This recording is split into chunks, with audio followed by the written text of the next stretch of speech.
This is Jake Angel. If you don't know who he is, in just a few years, he's gone from nothing to being one of the top selling producers on BeatStars, making over $25,000 per month. Today, I sat down with him for an entire hour and we discuss everything from all the different income streams that go into that $25,000 a month, how he gets major placements, and what really goes into building a successful career as a music producer. This video alone can honestly get you to over $10,000 per month as a producer. Easily the best video I've released on this channel, so you don't want to miss it. Trust me, this is genuinely the best video I've ever made. So with all that being said, let's get into it. All right, we got Jake Angel back.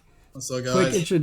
Quick introduction for anybody who didn't see part one. Hi guys, I'm Jake Angel, producer on BeatStars, top producer on BeatStars, I don't know, something like that. Yeah, me and Cypher did an interview before and you guys loved it, so run it back for part two. Yeah, basically this guy's good. That's what he said. How do you feel about the first episode we did?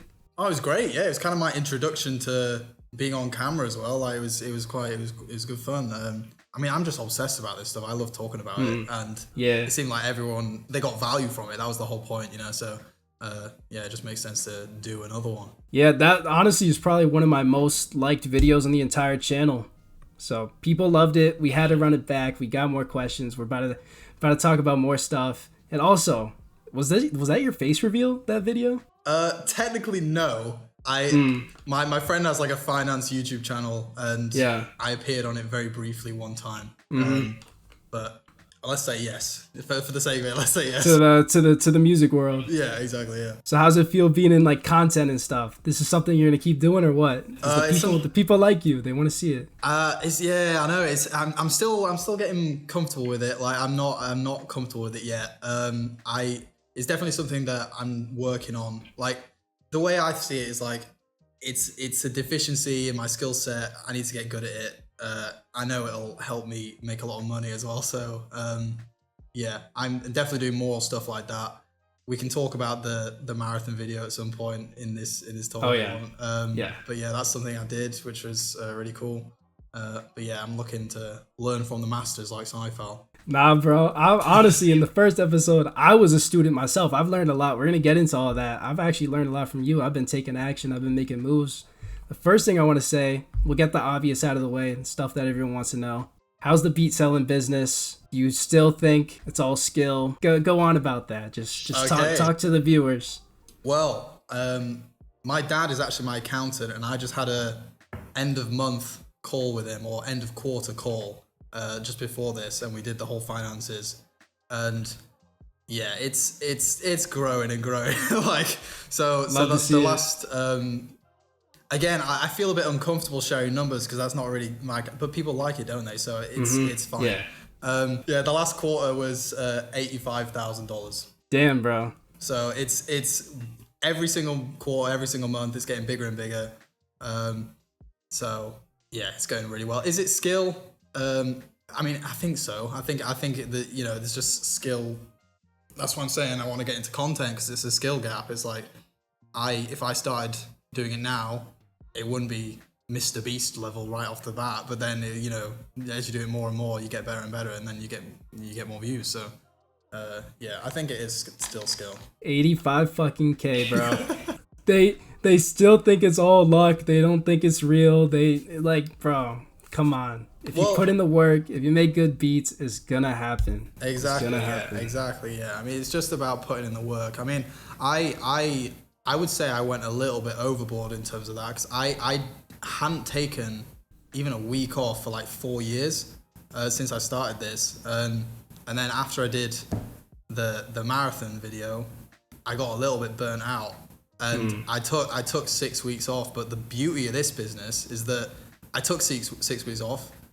I made 25 grand. You know what I mean? Like, yep. In 6 weeks I was just in Spain, like just chilling out on a beach. I went to Miami for a bit. Like, that's why this is like prime business model. It's like you set something up, you have a permanent asset which you put online, and then it brings in recurring income then. And exactly. Yeah, and you could do it anywhere in the world, whenever you want. Yeah, it's free. There's like a lot of freedom in it. Yeah. And what you've been saying about the consistency, I've challenged myself to do. I just started a new channel, did daily uploads since the end of January. I missed 1 day so far, only 1 day. So that's crazy.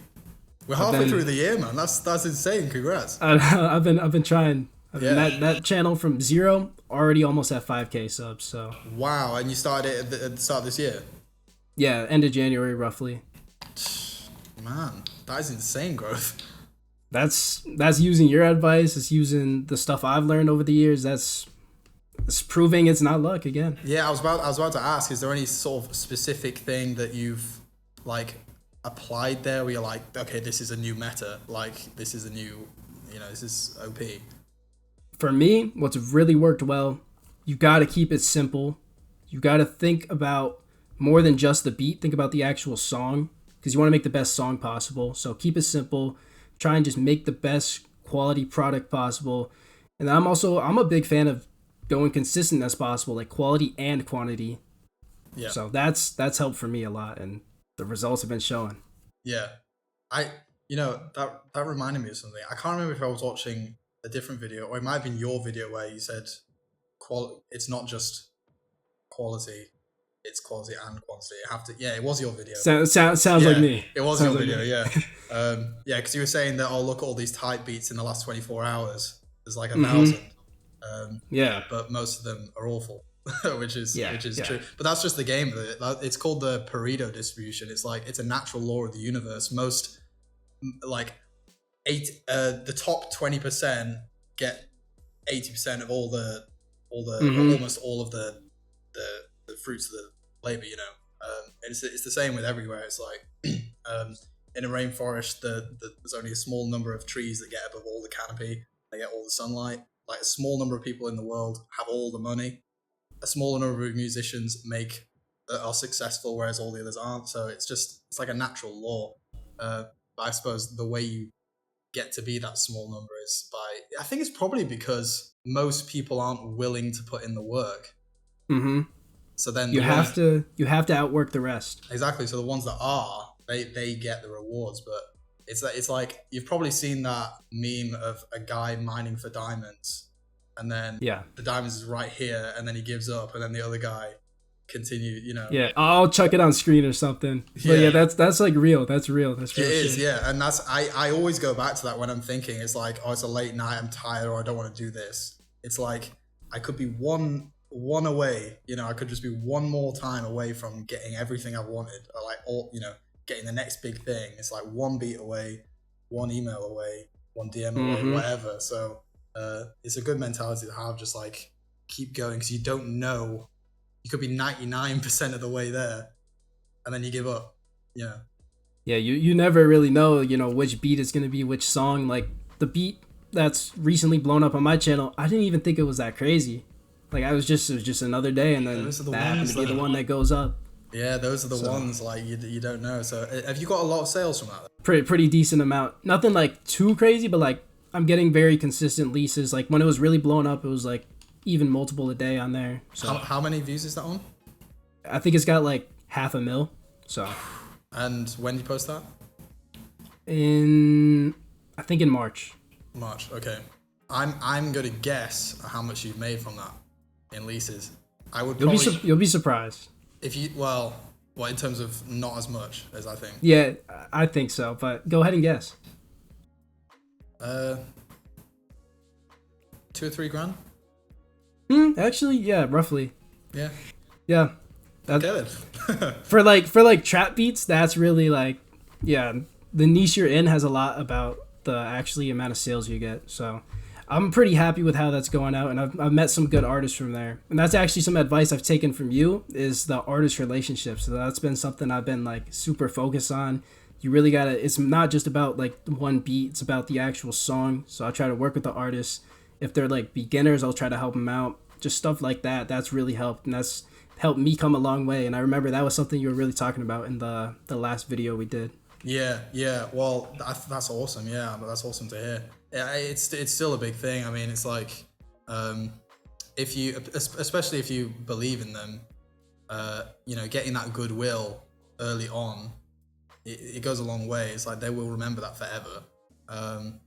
And it's funny. There's a guy that I sort of met through the internet. He found my beats, and I got on a Zoom call and started working on some beats with him and stuff. He's an artist, and it was a situation where the thing is it's a catch-22 because he was living in LA and he said I'm planning on coming to Nashville, and can I come live with you? I'm like, bro, we've talked once, like probably not.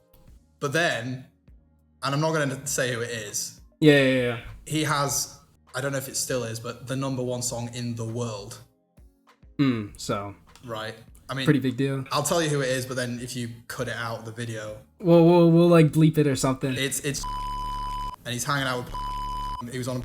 Yeah. That's huge. So now I'm thinking like, should I have let him stay? You know, maybe, but who knows? Exactly. You can't judge it. But yeah, I think like building those relationships early on in someone's career is like a really good, lucrative thing for a producer because they remember it, and also when they blow up, they don't really know who they can trust and stuff. And it's like you were there from the beginning, so they can trust you. You gotta build the relationships with the artists because it's like those are gonna be people that keep coming back to you and keep coming back to you. So even if like you're kind of struggling to find new customers at one point, you're always gonna have like these people that you're working with. Yeah, exactly. What do you do with exclusives now then? Because I remember last time I spoke about exclusives and how I don't think you should sell exclusives very often. Now that I've had a little bit more motion, I've been really like saving them. Yeah. I do have my third most popular beat has like 100K views. I have like 5 guys interested in it, and they're low key kind of like bidding on it. So that one I'll probably sell. But yeah, I haven't sold too many exclusives. So I'm really trying to hold on to them now because I've realized how valuable it is to just kind of let it do its thing for at least a couple of years. Well, it's free marketing. Like exactly. You don't have to put an ad out there because your beat's getting loads of views, and if you sell it, then you've killed your own ad. So yeah, it's I would save it until you're like, I'm 100% want this person to have it, you know. Like even like if I don't like the artist's music, I won't even really be interested in selling it. Yeah. So so next time if one of your artists watch this video and they're like, oh, he doesn't want to sell it to me. No hard feelings to anyone who watches it. But yeah, I mean, it's just I'm very particular about the exclusives now. Like for some of my older beats, like on my like original channel, I'd probably just sell those. But for this kind of new stuff, I like I know the value in it. That's what I'm trying to say. I know how valuable it is, and I don't want to just sell it such like the random little SoundCloud rapper with 2 followers for like some shit offer. Yeah, exactly. Yeah. So you're starting loads of channels, aren't you?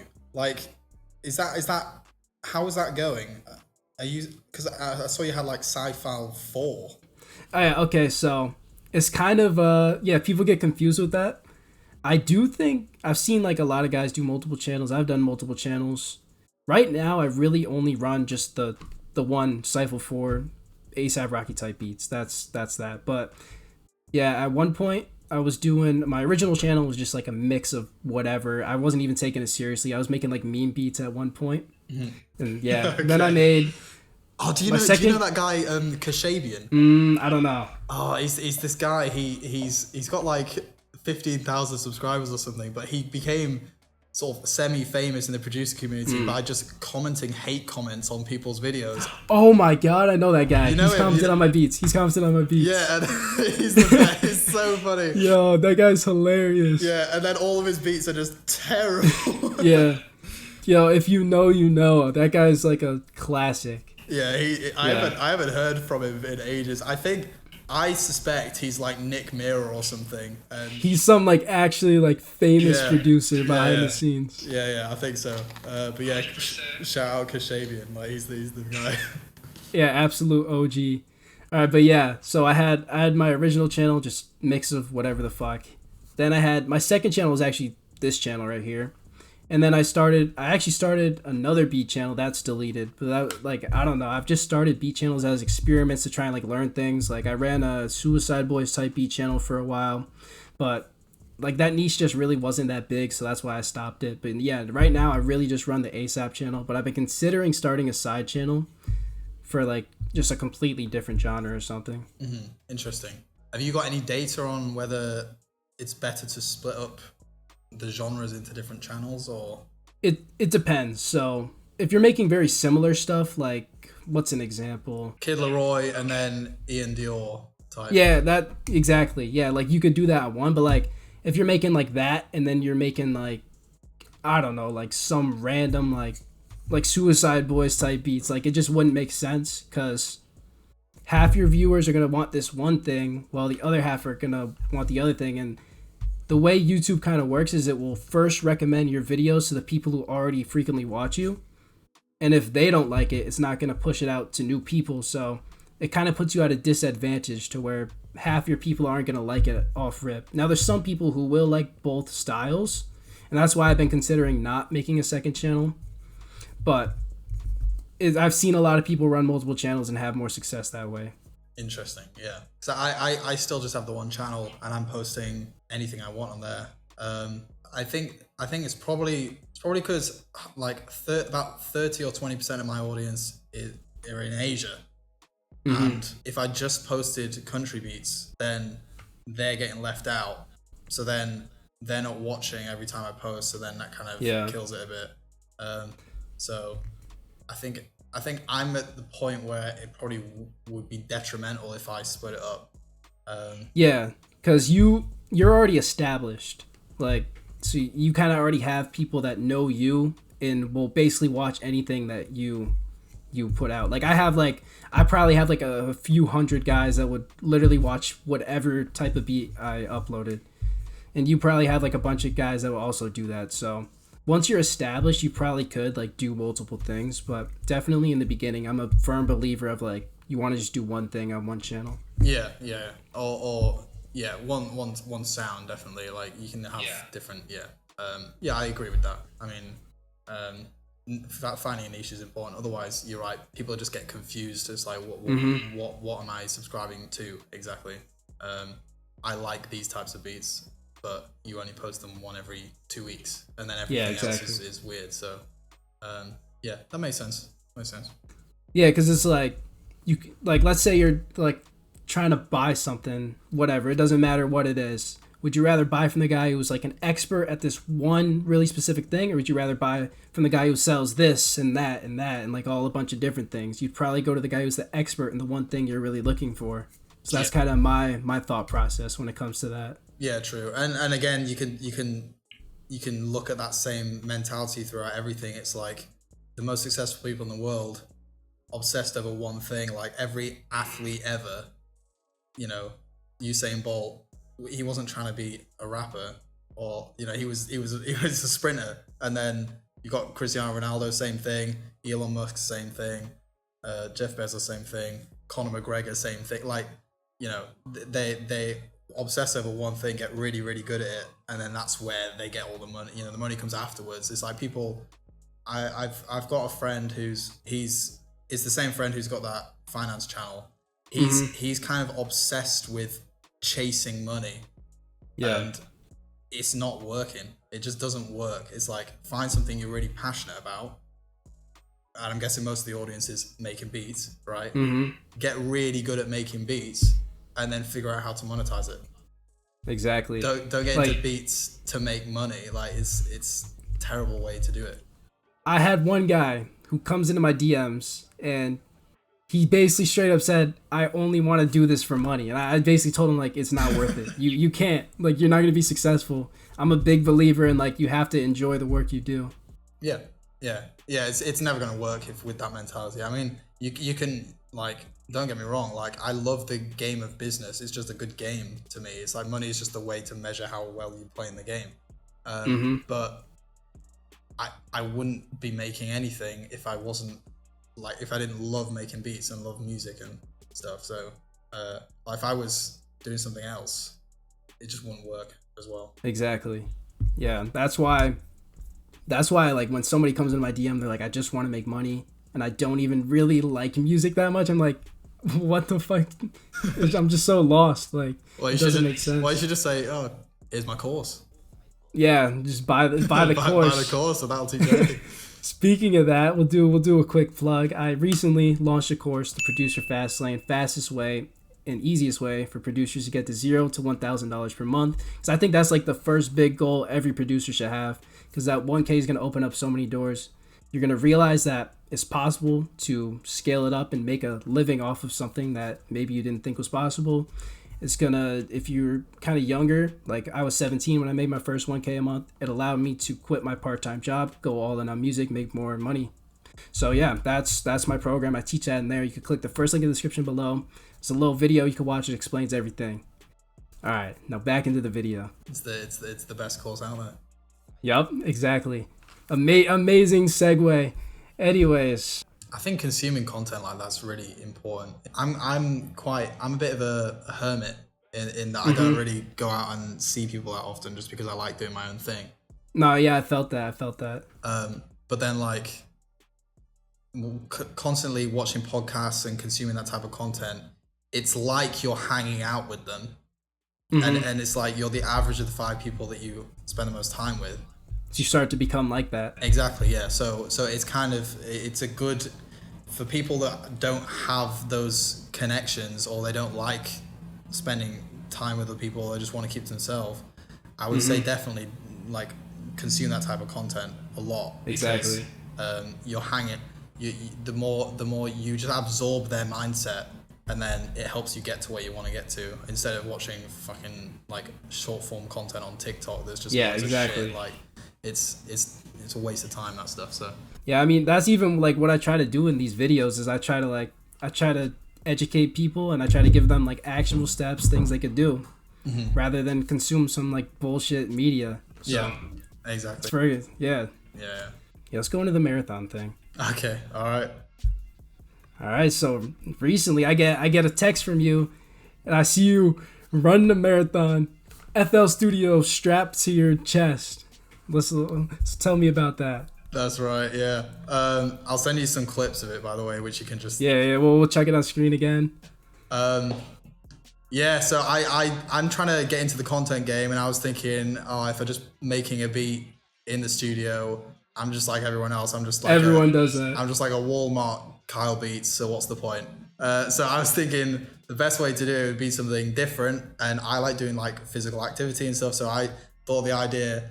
Let's make a video where I run a marathon in the desert while making beats. I have a whole team of people. I flew them out to Vegas, and we went to Death Valley, and I had this like contraption on me where I had a laptop and headphones, and I was running behind this truck, and I did a whole marathon. I made like 4 beats, filmed the whole thing, and it's getting edited right now.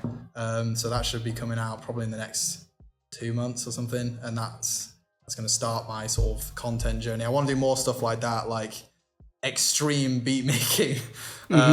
So I've like making a marathon while running beats, that's done. Running a marathon while making beats, that's done. Skydiving while making beats, that's going to be one of them. That's going to go crazy. Swimming with sharks while making beats, that's another one. I've figured out how to do all these things as well, so it's like I'm definitely going to do them. But yeah, it'll be an interesting game for me of like see how the content works, because I think that gives me the best chance of it doing well, instead of just doing a generic video like anyone else, you know? Yeah. Now you're literally about to be like the Mr. Beast of producing. It's about to go so crazy. Where can people find that? Where are people going to be able to find that once it drops? Yeah, okay. So I have my Jake Angel Beats channel, which is like a faceless beat making channel, but then I'm launching Jake Angel, which is my Jake Angel personal brand. So it's just at Jake Angel everywhere.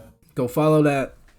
On the topic of the marathon thing, I feel like a lot of producers don't prioritize their health. They kind of just sit in their chair and they make beats all day. What do you think about that? I think it's terrible. I think health is wealth. The health is the most important thing. And I've started to realize that more and more, because about 2 years ago, I had a really bad health problem where I was close to it being really serious, like almost dying. Like I had a sinus infection which got out of hand completely. I had to get surgery for it, and it meant that I couldn't breathe at night at all. So I was waking up every 5 minutes for a year, Like I got about 1 hour sleep a night for a year.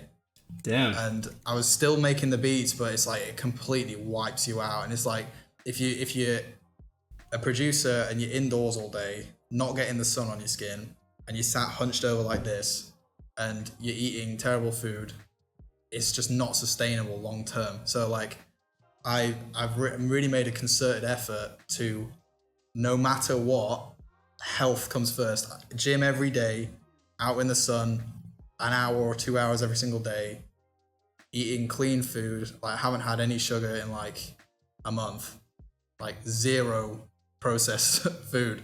So I just, steak, eggs, salmon, eggs, a lot of eggs basically. Yeah. But yeah, it's really important, and I think it'll just help you creatively as well. It's like if you feel physically good, everything else comes after that. Yeah, that's exactly what I was about to say. Like, in order to be good in this, you also have to be good everywhere else. You gotta be good, healthy mind, healthy body. Like, if you're dying and shit, you're not gonna be able to like be consistent. The fact that you were making beats through that is insane. Respect to you, by the way. Thank you. Yeah, thank you. I mean, I was just obsessed with it. Like I was doing it for fun. That's that's the difference. It's like, yeah, that's true. I wanted to do that. That was my fun stuff that I was doing. So if people are doing this to make money, it's not going to work. If they're doing it because they want to do it, then that's when you can work through shit like that, because you actually want to do it. But yeah, you're absolutely right. And also, like, it's also really good to be in good physical condition, because if you are going through a difficult time, which everyone does, you can always think, oh, well, at least I'm jacked. At least I'm in really good shape. Like, exactly. So, like, it's one extra thing to be like, oh yeah, I've done myself proud there. I've been to the gym even when the world's falling apart around me. So it's all everything's right with the world, and you can look at yourself and be like, yeah, I've done myself proud there.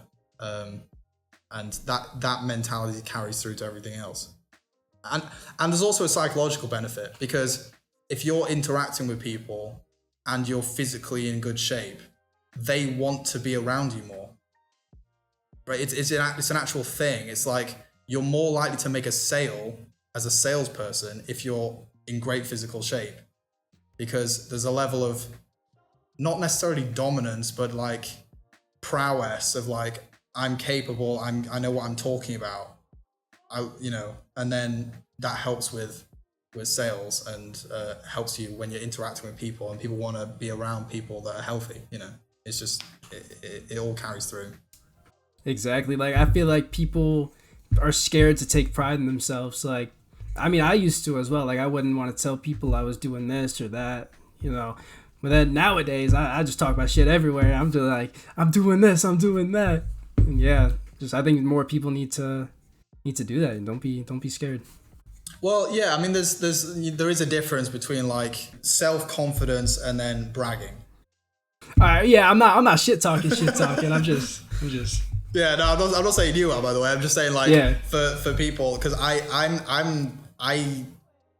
honestly, I don't really like talking about myself that much.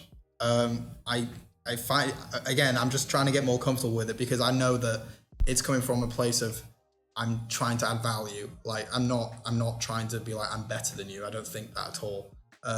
But it can come across that way sometimes if you do it in the wrong way. So it's just like, it's the self-confidence. It's like, I have earned the stripes. It's like, I've done it myself. I know what I'm talking about because I've done it.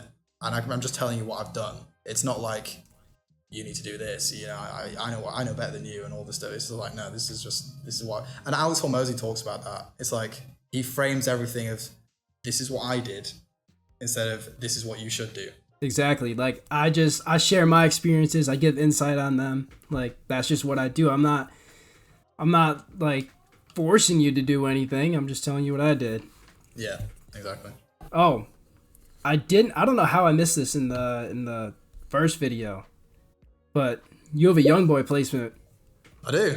Yeah. And I missed that. That's kind of a big deal. How'd that happen? I was on a Scottish island for New Year's with my parents, just on a little holiday, and I woke up in the middle of the night And I went on Instagram. I saw that I'd been tagged by loads of rap pages of like, hip hop pages and stuff. And I thought it was fake because they were saying NBA Youngboy. And then I looked at it. It's like, oh, he's used my country beat that has no drums on it. It's like, that's very interesting. I know, it's like, surely that's fake. And then I looked and it's like, it's actually real. He made a 9-minute song. He just posted it to his YouTube channel. It wasn't like on his Spotify or anything. But I mean, I never got paid for that. And he never credited. Are you mad about that? We're getting it sorted. That's good. We're getting it sorted. But yeah, I'm definitely not mad about it because it's a great thing, and loads of people contacted me because of that, and then I got loads of traffic because of that. So it's a good thing. But yeah,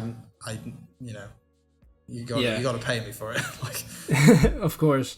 Did that? So that came through a YouTube beat. Yes, yeah, and I still own it. I still own that beat, and it made a bunch of sales after that because I still owned it. So that's another reason to own your shit. So big artists do use type beats. People think they don't. People think it's just like little SoundCloud rappers with 10 followers. Big artists use type beats. I got songs at 10 mil from type beats, 5 mil, 6 mil. Yep. Yeah. Big artists use beats. Yeah. I mean, almost every single song I've ever done, people have found me that way. There's been a few occasions where I've worked with someone in person. I can only count them on one hand. Like, where the song has done well. I've got a song that's on radio right now. It's getting 200,000 views a day, and it's streams a day on Spotify, just on Spotify. It's on radio here in Nashville. I think it might be national radio actually. Type beat, it's just on my website. So yeah, I mean I got that's another thing I could say. I recently surpassed 500 million views, like streams, so 500 million. Nice. All type beats. So all from type beats. All from type beats, yeah. I've been in only a few studio sessions, so I think this is a controversial take. I'm not for like sending out packs to artists because I know there's guys that will like DM artists, managers, A&Rs, all that to try and like send their beats through. I'm a fan of just letting the traffic come to me, let the opportunities come to me, because I don't think the ROI is that big on like trying to DM all these artists and shit. Like, it's just, I'd rather build up my own page. Yeah, I completely agree with that, and that's the approach I've always had.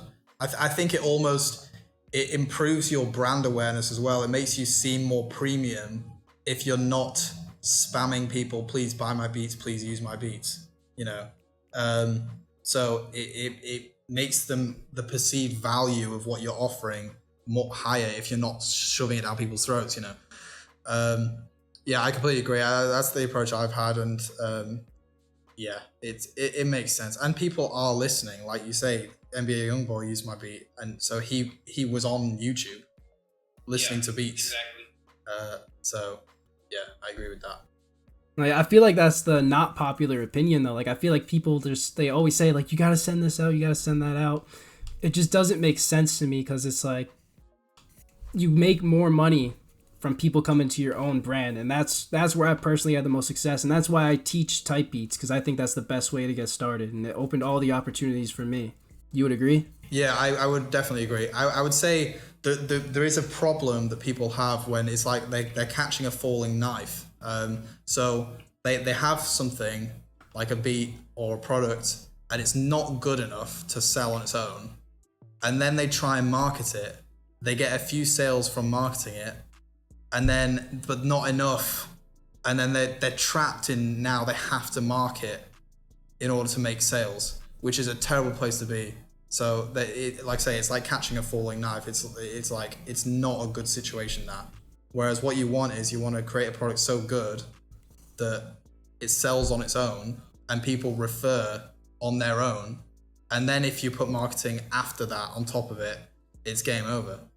So I've never run an ad ever. I've never, except for very, very, like right at the start, we're talking first month that I ever started, I was DMing producers to work with them and stuff. I've never emailed an A&R. I've never sent out beats to people that I don't know, unless they ask for it. And it's good because now I have something that's strong here. It's like it has depth in what it's worth. So that means that if I start doing paid ads, or if I start doing some sort of ads, or sending beats out, or running a promotion or something like that, it would be like on steroids compared to if it's something that doesn't sell on its own. Does that make sense? Yeah, exactly. Like you just start by doing it like all organically by yourself. Yeah. That's 100% the best approach. Yeah, and it can be discouraging at times because it can be slow. Like you might be tempted to be like, oh, the only reason it's not selling is because people don't know about it. Let's market it and tell them about it. If it was good enough, people would know about it. So you have to have that mindset of like, the reason it's not selling is because I'm doing something wrong. Like, that's why. And it like I say, it can be discouraging because you have to be really self-critical about it. But then just improve your craft, keep working on it, and until it's starting to gain traction on its own.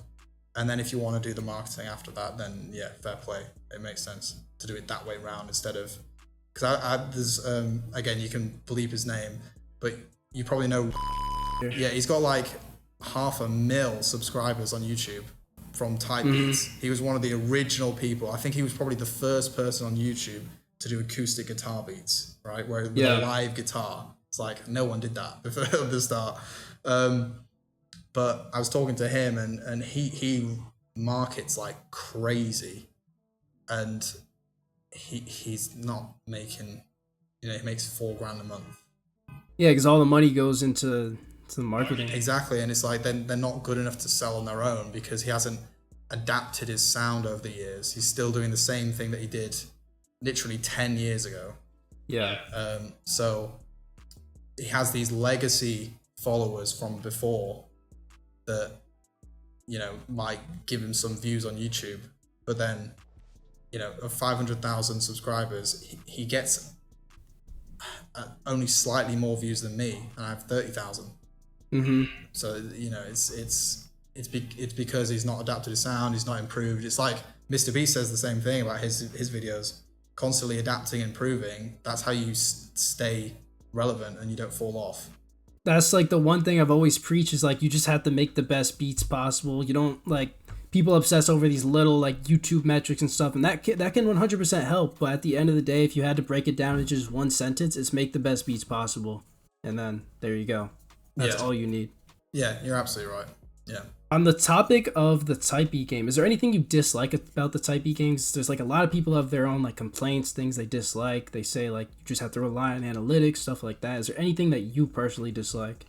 I don't even know what that means, rely on the analytics. What does that sentence mean? They think like it's all like it's a luck game, like they just have to rely on the algorithm, stuff like that. Like there is no luck. See, I disagree with it, but there is no luck. I mean, you see an artist who blows up overnight.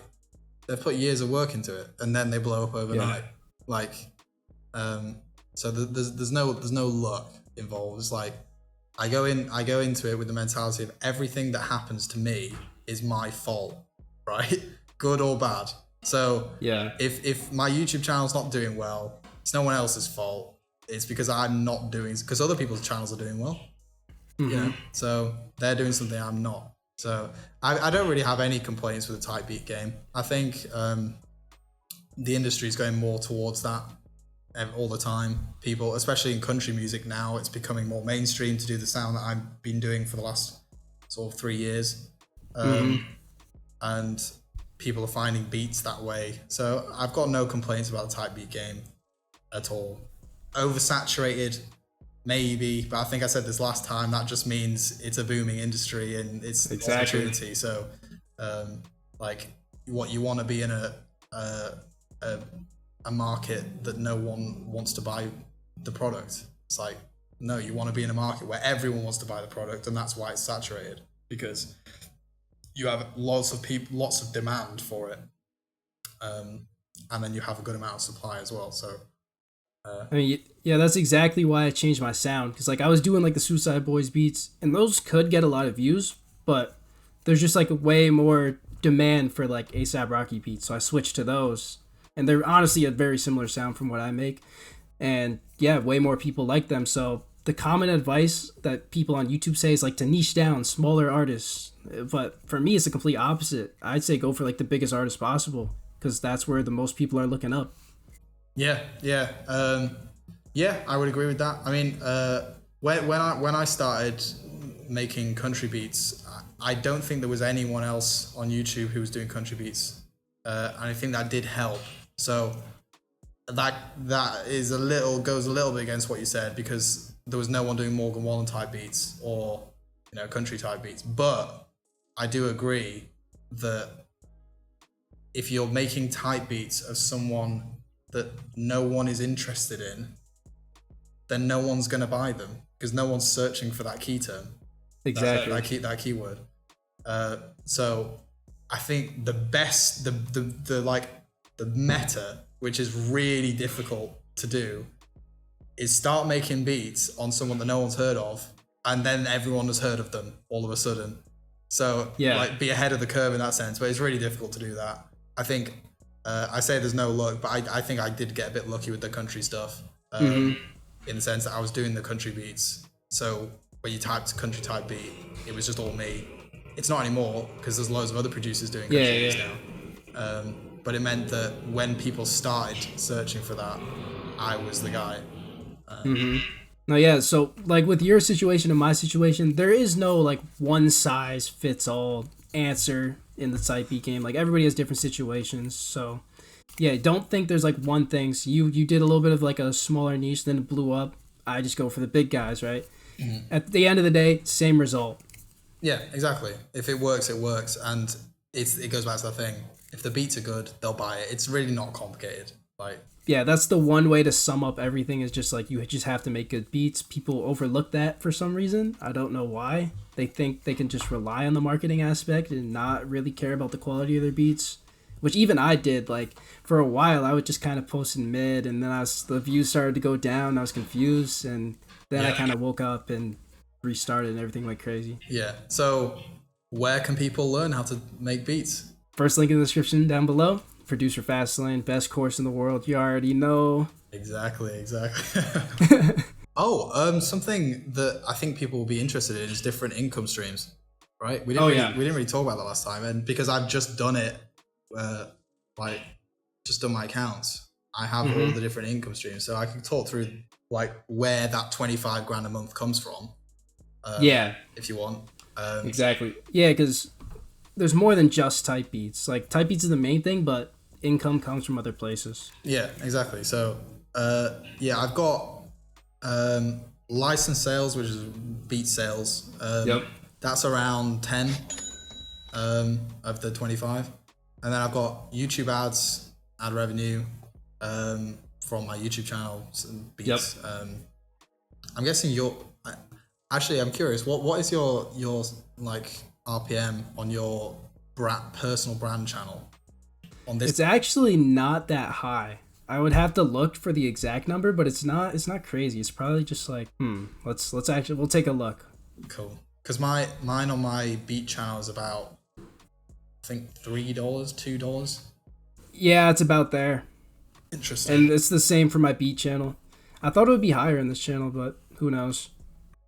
I thought it would be. Yeah. When I make longer videos like this video, it will be higher for this video specifically, though. Okay. So yeah, licenses, ad revenue. Yeah, licenses, YouTube ads. I've got content ID. So I run all my beats through a website called Identify, which content ID claims anyone who steals my beats on YouTube or doesn't pay for them or uses the free version. That's about between 800 and 1,000 a month. I've got DistroKid, which is when people release their song through DistroKid, they need to add me on splits. Sometimes people don't. I'm not really salty about it, but like when people do, that's about $150, $200 a month. I've got publishing royalties, which is about 10 a month. And then I've got Vidya, which is like master royalty splits on a couple of songs where I did deals with the artist where I'm like, okay, I don't want any upfront fee. Let's just split the master royalty.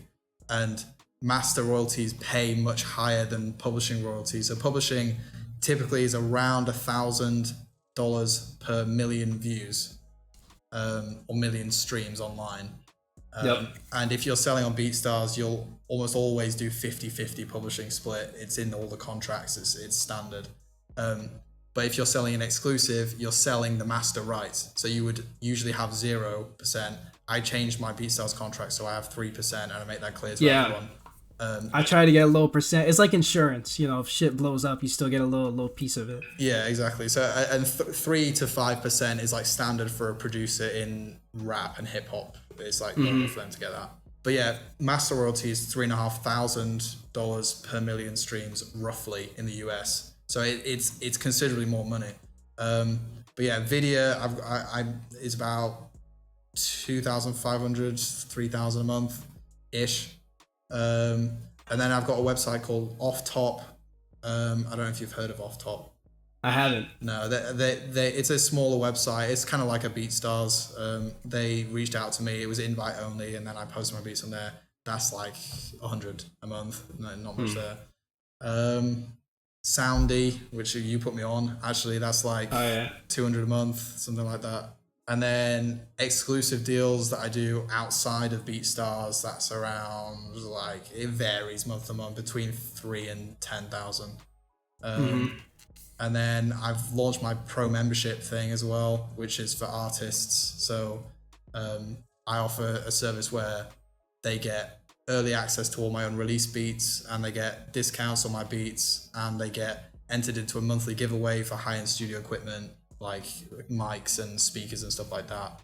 And they pay a monthly subscription for that, and that's about $600-$700 a month on there.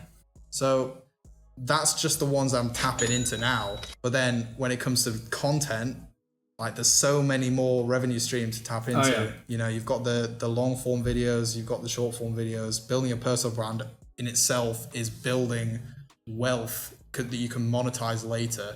And then doing a course, you know, all this stuff. So drum kits, loop kits, I haven't even done that yet. Like that's another one. So yeah, there's no shortage of like ways to make money selling beats. And don't think it's just like, oh, I just sell beats. That's the main thing. If you don't have that right, you can't really do any of the other stuff.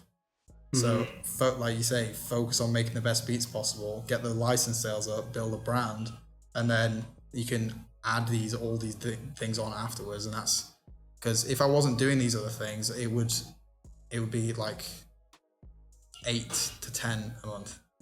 Yes, you went over double the amount because you're doing all these other things. Yeah. So that's why in the beginning, like I say, just go all in on the type beats. Then once you're doing pretty well on there, that's when you do the other stuff, because you get the income first, and then you can expand on that with the other platforms. Yeah, exactly. I mean, the things you'll have right off the bat, if you're selling beats, you'll have the license sales and the YouTube ads. And then the content ID claiming stuff, you can do that right from the beginning as well. It's free to upload your beats to a website like that, and then it just auto scans YouTube for people stealing it. So you can do all those right from the beginning. But yeah, the other stuff, don't focus on it. Like I didn't exactly. I did the pro membership thing about 7 months ago, and you know it was really successful. But that's because I limited the number of spaces to 20 people, and I already had like 30,000 subscribers. That's why it worked. You know, if I tried to do it too early, it's like these people who, you know, like selling drum kits and loop kits when, bro, you've just started making beats. He's talking about me 2 years ago. Bro, at one point I was trying to do like beats and tutorials and kits and and I was trying to grind for placements, and it's just like, nah. As soon as I stopped doing all that and I just focused on the beats, everything started to work out. Exactly, yeah. Just keep it simple. And also, it's like you have to think, why would someone buy a drum kit from me? People buy drum kits because they want to sound like people that are doing really well, or they want sounds that the best top sellers are using. You're not a top seller, you shouldn't be selling a drum kit, I don't think. You know, it doesn't make sense. And the same with the course. It's like if you've got no like track record, it's like you have a track record.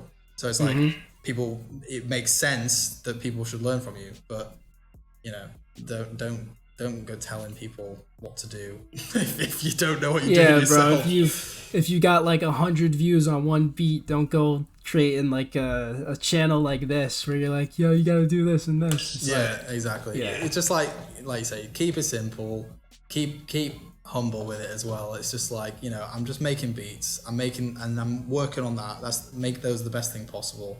And then when things start picking up, you can do all these different income streams. But yeah, I just thought people would be interested in knowing like where that 25, because I've just said the number, I could be bullshitting, you know. But yeah, that's where the breakdown is. So yeah, I was expecting a lot of people on the original to be like bullshit in the comments, but nobody did. So I'm quite glad about that, to be honest, because yeah, I'm guessing it's because I didn't come across as like a total dickhead, maybe a bit of a dickhead. Nah, they love you. Okay, that's nice. Yeah, I think it, because people are smart. They can smell a scam. Like if I was there with like a diamond watch and a chain and being like, bro, I'm making $100,000 a month, you know, blah, blah, blah, blah. And then I clearly didn't know what I was talking about. Then yeah, it's like I smell bullshit. But yeah, I'm just obsessed with the game of it. Like I just love the game. I love the business game.